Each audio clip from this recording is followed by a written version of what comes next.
I found my uncle alone with my little sister and wanted to knock his lights out, but my parents defended him and said it was a family tradition.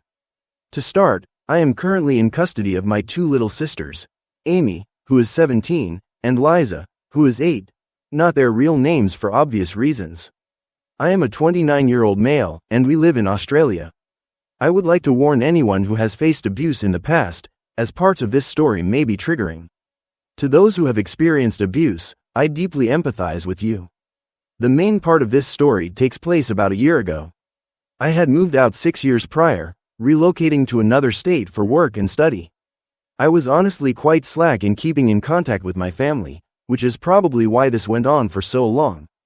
When I think back to the time before I moved out, I realized I didn't treat Amy very well. If I hadn't moved out and had so little contact with my family, I might have turned out just as entitled and as much of a horrible person. I came back to visit for my grandparents' birthday after spending so much time away. I spent the morning catching up with aunts, uncles, cousins, my parents, and of course, Liza. This was actually the first time I really noticed the oddities of my family. Perhaps it was the change in environment. A few of my roommates had little sisters, and it made me realize something strange. It was the first time I noticed how quiet the little girls in my family were. I had always thought of Amy as shy and quiet, but my little cousins were the same, polite, shy, quiet, and obedient. At the time, I brushed this off. After a few hours, I realized that Amy had been nowhere to be seen all day. Since the party was at my parents' house, this confused me. I slipped inside to see if she was cooped up in her room, like a lot of 16-year-olds would be, talking to friends or doing schoolwork. What I found is a memory that will haunt me forever. My oldest uncle on my father's side was lying over my sister, who was quite clearly in a lot of pain and struggling not to cry as he pinned her beneath him. I completely lost it, as any brother would, shouting at him to get off her and out of her room.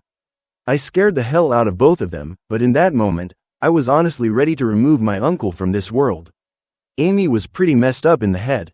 When I tried consoling her, I noticed she was covered in scars and had a rash that I later found out was an allergic reaction. For context, she was allergic to strawberries. She didn't speak and looked at me as if she expected me to hurt her too. Her room was dimly lit, the blinds taped closed to the wall. All the things she had when I left were gone, leaving her bedroom feeling cold and empty. To add insult to injury, she was a month pregnant. When I demanded an explanation from my parents, they paraphrased, saying it was my uncle's right. My father simply pointed out one of my 11-year-old cousins sitting quietly with her parents and told me to have fun. I stormed back to Amy's room, quietly packed her a bag of necessities, and managed to sneak her out of the house and into my car, before doing the same with Liza. Part of me wanted to get all my cousins out too, but my main focus was on Amy, who sat trembling in the back of my car. I drove them both to the closest police station to report what was happening. I'll skip most of the details of the legal battle that ensued, but my family did not take kindly to being outed for what they were doing. It was a tradition that spanned generations, and in their eyes, there shouldn't be anything wrong with tradition. Amy and Liza were put into temporary foster care. Amy was a wreck. To her, everyone could and would hurt her. I got reports every few hours that she was having panic attacks. 3 of my uncles went to jail for a very long time. I received a fair bit of money from various family members, full custody of both Amy and Liza, no enforced visitation with their parents, and my parents had to cover all therapy, medication, and medical costs for both of them. My family was torn in two by this. Many of my aunts left their husbands, taking their children with them after finally having the courage to follow me. Uncles who had married into the family took their wives, who had also been abused, and cut off ties. I still keep in contact with these members of my family and am grateful for their support, glad that my cousins are safer now. Even some of the older men, who had grown up thinking it was okay to treat women that way, took themselves into counseling once they realized how messed up it was. I've had more than one instance where they admitted to hurting Amy and apologized, which I've accepted, as these cousins did their best to take their siblings or other cousins out of harmful environments. I believe some part of the legal ruling protected the younger men of the family, provided they see some form of mental health professional. They grew up thinking this was all normal, so they didn't end up in jail but did end up on some list of possible offenders. No one is sure who fathered Amy's child, but she had her pregnancy terminated. We were told that her physical and mental health would not cope with carrying a baby, and she ultimately would be unlikely to care for the child. She did consent at the time, and it was brought up by her psychologist later. Amy confirmed that she would have no love for the baby due to the circumstances in which she became pregnant. For 6 years, Amy had been physically, sexually, and emotionally abused in every way conceivable. This abuse mostly came from my father's 4 brothers. My brother-in-law, who married into the family, along with my parents, both stood by and let this happen, offering no support for Amy during the case. My uncles argued that it was their birthright, being born into the family, and that it was simply Amy's rite of passage before she was married off to one of my uncle's friends at 18. They used her allergy as a form of torture and manipulation. Wanting her to be silent and obedient, they would press strawberries against her skin anytime she spoke a word, and forced her to eat them when she stepped too far out of line. Many of my aunts from my father's side admitted to enduring this treatment too, although most of them were lucky enough not to have allergies to exploit. I honestly can't even begin to explain everything that was wrong with Amy because of this behavior. Liza, for the most part, was okay. She needed some therapy, as she was being groomed into compliance and taught that what she would experience was normal. However, Amy had completely shut down, and it took 2 months before I could even get her to speak. Amy trusts me now, and we often sit down and I let her talk, allowing her to open up about whatever she feels comfortable with. Her stories often leave me struggling to hold back tears as I comfort her. I got Amy a service dog a few months ago, tailored to provide the emotional support she needs regularly. Licky Split is honestly the best of dogs. She knows exactly when she's needed and is a massive help when it comes to calming Amy's anxiety, especially in public. We've had more than one encounter with unrelated entitled parents thinking they or their child deserved her dog more than Amy.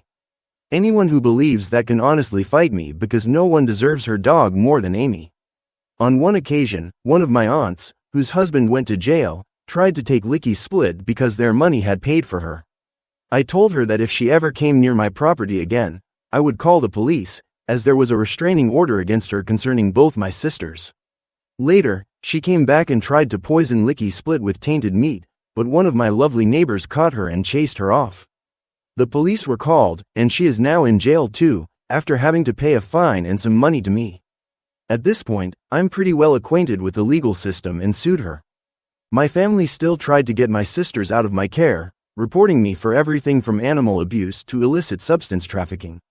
They even planted illicit substances in an identical stuffed toy to Amy's comfort toy and left it in the yard. But Amy would never do that, so I knew something was up immediately and checked our home security. I've actually become quite chummy with the local police officers who have to inspect their claims, but they know I'd never do anything to endanger my custody of the girls. They mean the world to me. I will admit, though, that I've done things to hurt my bond with them. Yelling when stressed and throwing things from time to time. I'm not perfect. Amy has told me that although these moments do scare her, she doesn't feel endangered being near me when they happen. Now, the reason this ended up here is that a few weeks ago, my mother contacted me saying she wanted to talk. I was hesitant but agreed, and we met up in the next town over. My mother explained that she was in the process of divorcing my father and wanted to have a relationship with me and my sisters, with an emphasis on mending her bond with Amy, who hadn't called her Mom in years. She explained how she was pressured into the marriage after getting pregnant with me and that she never wanted that life for her daughters. I flat out told her no. Several members of my family disagreed with this decision, arguing that my mother had the same rights as the other members of the family who had left and maintained contact with my sisters. But I told them it was because those family members did it to protect their children and themselves. They didn't wait a year after losing custody to try and fight for their kids. I really don't even need to give a reason. I have custody, and she does not. Members of the community have convinced me that when Amy is in a better place mentally and Liza is older, I should bring it up with them and leave the decision in their hands. I've been told Amy will be dependent on me for a while yet. After Amy turns 18, her mind still doesn't function properly, so there's no risk of her mother getting in contact behind my back, even when she's an adult. While Amy does have a phone and a computer, she doesn't use any social media. She doesn't want any chance of her family trying to reach out, especially since they've threatened her with many forms of torture in the past. This story doesn't have a slam dunk ending. I have my sisters, and they're in a safe environment where they can grow up as kids. Amy is getting the help she needs and is slowly making her way out of the emotional tower she built to protect herself in the only way she knew how. She understands there's no rush to come out, and I'm working with her at the pace she sets. She's still discovering her own interests but quite enjoys reading a book while sipping fruity tea. She also has a small collection of stuffed animals that she adores, always carrying one with her everywhere she goes. She's sensitive to texture, and the feeling of the stuffed animals provides her comfort. Honestly, I've loved helping Amy discover herself. She lost so much of her ability to think and feel for herself during that dark time, and watching her find her favorite book genres or types of music has been an incredible experience. Knowing how far she's come, I live for the day she finally manages a smile. I'm willing to answer most questions, so if you want to know anything, just ask. I want to bring awareness to the fact that these things are still happening to other kids, but obviously, some things I'd rather keep to myself for the sake of the girls. Update 1. Sorry I disappeared on everyone. Things got super busy over Christmas and in the past few months in general. I haven't even logged onto Reddit in a while, but the thought came to me the other day, so I figured I'd give everyone curious enough to follow an update on myself and the girls. First off, it's been about a year now, and we're all doing great. Amy's therapy has been going well, and she's becoming more comfortable in social settings. She still has selective mutism, but it's been improving. She's now officially a completely healthy kid physically, having completed the last of her medical procedures and physio at the end of January. She had a lot of issues with her bones initially, as well as being malnourished, but that's all fixed now. She's showing a lot more emotion and actively seeks out and shows affection towards those she trusts. She has far fewer nightmares than she did a few months ago. Amy still needs regular therapy, but her therapist has been praising her progress. Her schoolwork has also been going well. For those wondering, Amy's main focus at school is to learn to socialize. There's no pressure on her to keep up with grades or do well in tests. That stuff can come later. Even her teachers give her easier work, despite her being 2 years behind her age-appropriate year. Liza is doing well in school too. She seems to have taken after me, as she's very smart and near the top of her grade. I'm really proud of her. Since my last update, I've sat down with her and gone a bit more into detail about what was happening when she was with our parents, as she started asking to see them again. If it were up to me, that would never happen. It's her right to make a choice once she's old enough, but until she has the whole story, I won't let her decide. I'll slowly tell her more about what happened, and only then will I consider letting her choose whether she wants supervised visits with our parents. I finished my studies in my field of work and got promoted pretty quickly once I was qualified, which allows me to work from home more often and spend more time with my girls. For those wondering, yes, I call them my girls. Why wouldn't I? I've also worked on fixing my anger issues, and it's been quite a while since my last outburst, for those concerned about that. We also moved towards the end of September. The girls still go to the same school, and our new house has a bigger backyard, which Licky Split absolutely loves. She's doing really well too. Conclusion. As the author of this story, I find the conclusion rooted not in a perfect ending, but in the ongoing journey of healing and growth. What began as an unimaginable nightmare, a family torn apart by deep-rooted abuse, evolved into a story of resilience, love, and new beginnings. Amy and Liza, once victims of generational trauma, have found a safe haven where they are slowly reclaiming their sense of self. Though the scars of their past may never fully fade, they are learning to trust, to hope, and to find joy in the small things, like tea, stuffed animals, and the warmth of a secure home. I, too, have learned and grown through this experience. Taking on the role of protector and caregiver has shaped me in ways I never expected. It's not an easy journey, and there have been times when the weight of responsibility felt unbearable, but the love I have for these girls makes every sacrifice worth it. This story, like life, doesn't have a neat and tidy resolution. It's a testament to the strength of the human spirit, the importance of breaking cycles of abuse, and the enduring power of unconditional love. It's about surviving the unthinkable and slowly, step by step, building a future where healing and happiness are not just dreams, but possibilities. For Amy, Liza, and myself, the road ahead is long, but we're traveling it together, one day at a time. About story. This story is incredibly powerful and heart-wrenching, capturing the darkest aspects of human experience, abuse, betrayal, and trauma, while also highlighting the strength it takes to protect, heal, and rebuild. It's a difficult narrative to read because it forces you to confront the horrors of generational abuse and the ways families can perpetuate harm, but it's also inspiring in how it reflects courage and resilience. What strikes me most is the narrator's unwavering determination to save Amy and Liza, despite the overwhelming circumstances. It's a testament to the power of love and responsibility, even when the path is emotionally and mentally exhausting. The narrator's transition from someone distant from the family to a protector shows significant growth and maturity, embodying the deep bond formed through shared suffering and survival. That aspect of the story is compelling, watching someone take on a parent-like role when it wasn't originally expected of them, and doing so with profound compassion and dedication. Amy's journey is another highlight. The struggle to rebuild her sense of self after enduring years of unspeakable abuse is handled with sensitivity and patience.